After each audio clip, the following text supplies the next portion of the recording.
Pemirsa, kita akan memasuki kabar nang Panambayan. Pelaksanaan penerimaan peserta didik baru online jalur zonasi di Satuan Pendidikan SMP Negeri 32, SMP Negeri 29, UAN SMP Negeri 13 Banjarmasin berjalan dengan lancar. Kepala Dinas Pendidikan Banjarmasin berharap nantinya kuota peserta didik baru di masing-masing sekolah bisa terpenuhi.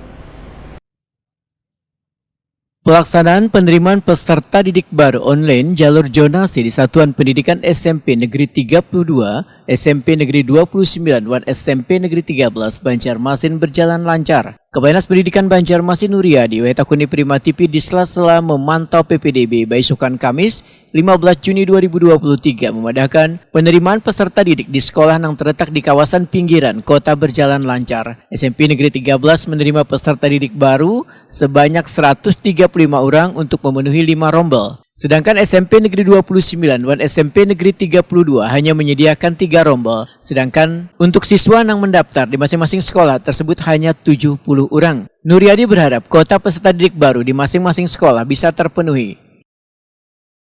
Saya sengaja monitoring di wilayah pinggiran Banjarmasin Utara, wilayah Alalak.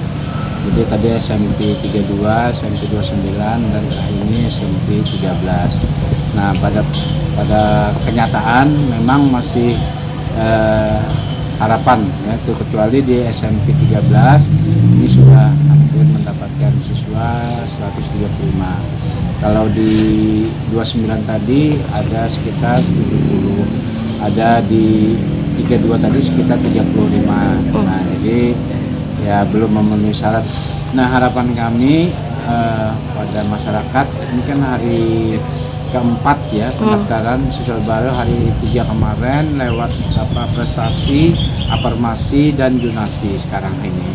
Nah, mudah-mudahan di zonasi ini masyarakat untuk mengetahui, untuk mendaftarkan anak-anaknya yang bersekolah. Jadi sesuai dengan zonasi terdekat, sekolah yang terdekat yang ada di sekitar sekolah.